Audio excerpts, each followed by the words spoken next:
आज है 24 अक्टूबर 2024 दिन गुरुवार। Welcome back to clean news UP. चलिए देखते हैं उत्तर प्रदेश की 25 फटाफट बड़ी खबरों को। यूपी में सरकारी कर्मचारियों को योगी सरकार का दिवाली गिफ्ट बोनस देने के फैसले को मंजूरी।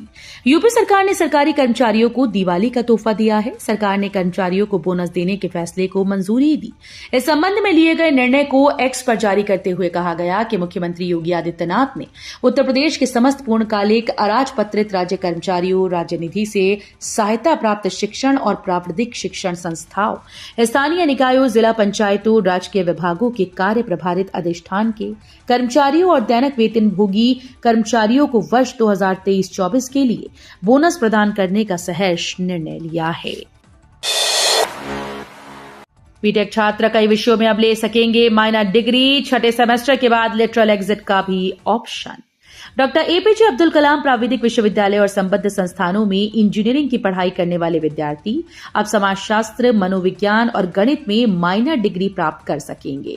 साथ ही इंडस्ट्री से जुड़े माइनर पाठ्यक्रम भी शुरू किए जाएंगे। इसे लेकर मानक संचालन प्रक्रिया के अनुसार गाइडलाइन तैयार की जा रही हैं। यूपी में शत्रु संपत्तियों पर गायों के लिए आश्रय बनवाएगी योगी सरकार। योगी आदित्यनाथ सरकार ने उत्तर प्रदेश में शत्रु संपत्तियों का उपयोग करते हुए उन पर गायों के लिए घर बनाने की योजना का प्रस्ताव दिया है। इसके लिए राज्य सरकार ने केंद्र सरकार से शत्रु संपत्तियों की जानकारी मांगी है। शत्रु संपत्तियां वो संपत्तियां होती हैं जो विभाजन के बाद पाकिस्तान या चीन चले गए लोगों की हैं और जिन्हें सरकार ने अधिग्रहित कर लिया है। बीएचयू में ग्रेजुएशन में युवा करेंगे प्रवासी भारतीय पर पढ़ाई, विदेश में कर सकेंगे कमाई। बीएचयू में ग्रेजुएशन छात्र 3 सेमेस्टर तक प्रवासी भारतीय की पढ़ाई कर सकेंगे। छात्र इसे ऑप्शनल के तौर पर चुन सकते हैं। इसी सत्र से कोर्स की शुरुआत हो सकती है। एकेडमिक काउंसिल की मीटिंग में इसका प्रस्ताव रखा गया। ताजमहल या तेजो महालय को लेकर एएसआई की याचिका खारिज। ताजमहल में पूजा अर्चना और दुग्धाभिषेक की मांग को लेकर दाखिल की गई याचिका अगली सुनवाई 12 नवंबर को होगी। बुधवार को हुई सुनवाई के दौरान लघुवाद न्यायालय मृत्युंजय श्रीवास्तव की कोर्ट ने एएसआई के नकल मांगने वाले पत्र को खारिज कर दिया। अगली सुनवाई में मुस्लिम पक्षकार बनने के संबंध में सुनवाई होगी। अफसर दुकानदारों पर चुपके से रखेंगे नजर। दिवाली पर जीएसटी चोरों पर कसेगा शिकंजा। राज्य कर विभाग त्योहारी सीजन में जीएसटी चोरों पर नकेल लगाने जा रहा है। ये देखा जाएगा कि व्यापारी बिलों के भुगतान पर जीएसटी काट रहे हैं या नहीं, जीएसटी के कितने बिल हैं और बिना बिल के कितने की बिक्री हुई। इसका आकलन व्यापारियों के द्वारा मंगाए जाने वाले कच्चे माल के आधार पर किया जाएगा। अफसर दुकानदार पर चुपके से नजर रखेंगे। लखनऊ छपरा स्पेशल वंदे भारत एक्सप्रेस में सीट्स खाली। दिवाली पर घर जाने वाले कर सकते हैं टिकट। दीपावली को लेकर लखनऊ से छपरा के लिए शुरू की गई स्पेशल वंदे भारत एक्सप्रेस में लगभग सभी सीट्स खाली हैं। 25 अक्टूबर से इस ट्रेन का संचालन किया जाएगा। 30 अक्टूबर को छोड़ दें तो लगभग सभी दिनों में इस ट्रेन में टिकट ना के बराबर बिके हैं। इस ट्रेन का संचालन 25 अक्टूबर से 8 नवंबर तक दोनों ओर से 13-13 फेरों के लिए किया जाएगा। नोएडा में प्रदर्शनकारी किसानों ने तोड़ा बैरिकेड, पुलिस से हुई जमकर धक्का मुक्की।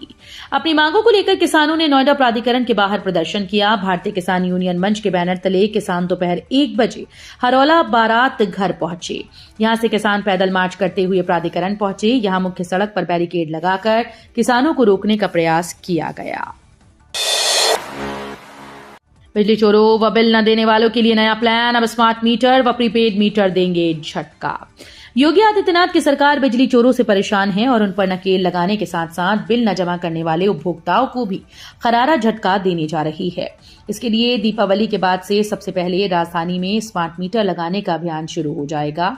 स्मार्ट मीटर से बिजली चोरी पर अंकुश के साथ साथ बिल न चुकाने वाले उपभोक्ताओं का पोस्ट पेड कनेक्शन प्रीपेड में परिवर्तित हो जाया करेगा, ताकि मोबाइल फोन की तरह बिल जमा करने के बाद ऐसे उपभोक्ता बिजली का उपयोग कर पाएंगे। जीआईएस सर्वे ने बढ़ा दी नगर निगम में आपत्तियां। 1700 का नहीं हुआ निस्तारण।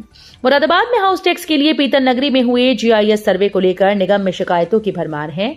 अभी निगम के पास गृह कर के 1700 से अधिक मामले लंबित पड़े हैं। निगम को हर दिन 15 से 20 आपत्तियां प्राप्त हो रही हैं। लोगों का आरोप है कि सर्वे ठीक तरीके से नहीं किया गया। विश्वनाथ मंदिर में पहली बार पितरों के नाम से जलेंगे दिए, शुल्क 1100 से 11,000 रुपए। देव दीपावली 15 नवंबर पर श्री काशी विश्वनाथ मंदिर परिसर में पहली बार 25,000 पितरों के नाम से दिए जलाए जा सकेंगे। गेट नंबर 4 से गंगा द्वार और ललिता घाट तक पूर्वजों की याद में दिए जलाने की व्यवस्था की गई। इसके लिए 4 कैटेगरी में 1100 से 11,000 रुपए शुल्क जमा कराए जा रहे हैं। मंदिर प्रशासन ने दिया डोनेशन नाम से ऑनलाइन बुकिंग भी शुरू की। श्रद्धालु अलग अलग कैटेगरी में बुकिंग करके दिए जलवा सकते हैं। भाजपा ने फूलपुर सीट से तय किया प्रत्याशी, कविता विक्रम और दीपक पटेल के नामों की चर्चा। फूलपुर विधानसभा उपचुनाव के लिए भाजपा कविता पटेल को प्रत्याशी बना सकती है। हालांकि पूर्व विधायक दीपक पटेल और कई साल से फूलपुर विधानसभा क्षेत्र में सक्रिय विक्रम सिंह पटेल के नाम की भी चर्चा तेज है। सूत्रों की माने तो इन तीनों पटेल में से किसी एक के नाम पर मुहर लग सकती है। पार्टी जल्द ही नाम की घोषणा कर सकती है। शिवपाल सिंह बोले, हार के डर से अधिकारियों को आगे कर रही है भाजपा।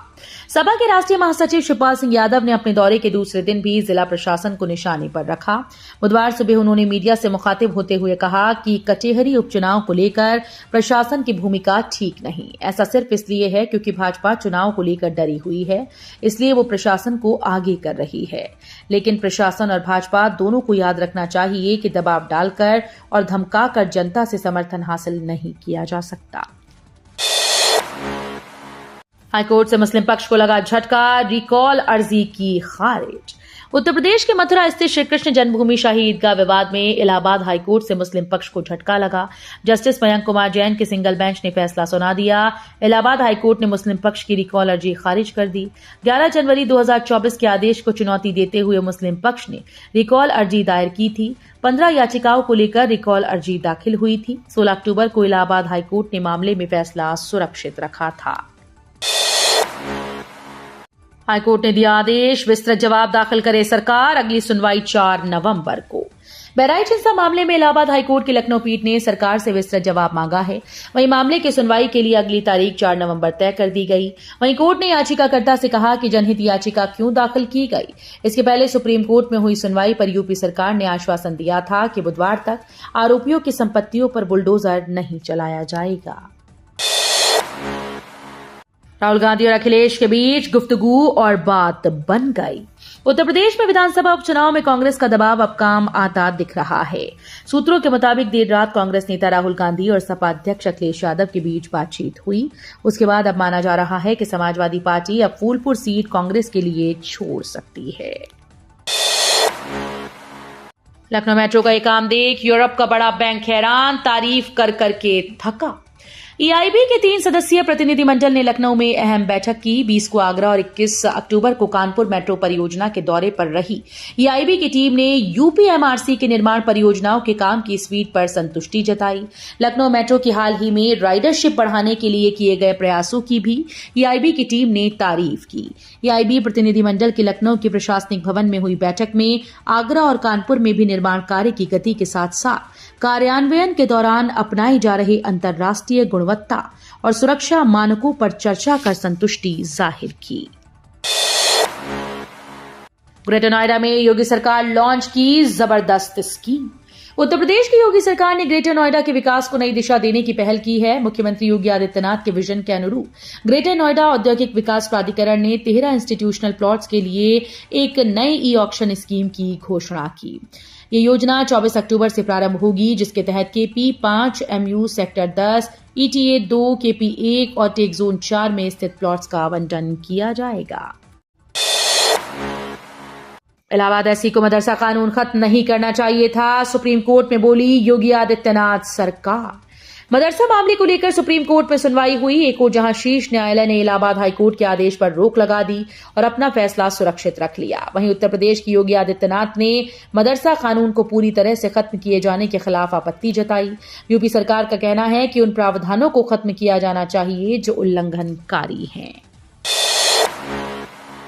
इलाहाबाद विश्वविद्यालय से संबद्ध कॉलेजेस में बीए की सीट्स भी भरना मुश्किल।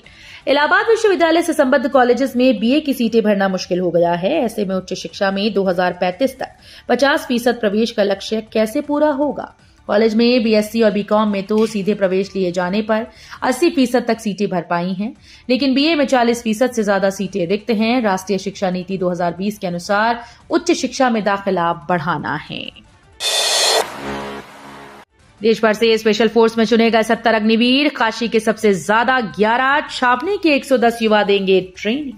बेंगलुरु में कठिन प्रशिक्षण के बाद वाराणसी के 56 अग्निवीर में से 11 ही मानक पूरा कर पाए। सेना भर्ती कार्यालय के अफसरों ने बताया कि इसके बावजूद पैरा स्पेशल फोर्स के लिए पूरे देश से चुने गए 70 में से सर्वाधिक 11 अग्निवीर वाराणसी के हैं। उधर छावनी क्षेत्र के सेना भर्ती कार्यालय से 110 अग्निवीर ट्रेनिंग सेंटर्स के लिए रवाना हुए। महाराष्ट्र चुनाव में छाए सीएम योगी, मुंबई में जगह जगह लगाए गए बटेंगे तो कटेंगे संदेश वाले पोस्टर। महाराष्ट्र विधानसभा चुनाव में यूपी के सीएम योगी आदित्यनाथ अभी से छा गए हैं। मुंबई के कई इलाकों में उत्तर प्रदेश के मुख्यमंत्री योगी आदित्यनाथ की तस्वीर और बटेंगे तो कटेंगे संदेश वाले पोस्टर लगाए गए हैं। इन पोस्टर में बटेंगे तो कटेंगे और एक रहेंगे तो नेक रहेंगे, सुरक्षित रहेंगे के संदेश लिखे हैं। लाल रंग से लिखे संदेश वाले पोस्टर भगवा, पीले और हरे रंग के संयोजन वाले हैं। यूपी में बन रहे अपने तरह के पहले रोपवे पर रार, बीजेपी विधायक बोले शिफ्ट करें स्टेशन। यूपी के वाराणसी में पब्लिक ट्रांसपोर्ट के लिए बन रहे देश के पहले रोपवे को लेकर रार ठन गई। स्थानीय भाजपा विधायक नीलकंठ तिवारी और रोपवे की कार्यदायी संस्था राष्ट्रीय राजमार्ग लॉजिस्टिक प्रबंधन लिमिटेड की प्रोजेक्ट मैनेजर पूजा मिश्रा इसे लेकर आमने सामने हो गए। भाजपा विधायक गुदौलिया चौराहे पर प्रस्तावित रोपवे स्टेशन शिफ्ट कराना चाहते हैं, लेकिन प्रोजेक्ट मैनेजर से शिफ्ट करने से साफ इनकार कर दिया। बीएसएनएल ने बदल दिया अपना रंग, रूप और पहचान, 7 नई सर्विसेज शुरू। बीएसएनएल ने सिम कियोस्क सहित 7 नई सर्विसेज लॉन्च की। टेलीकॉम कंपनी का नया लोगो भी अनवील किया।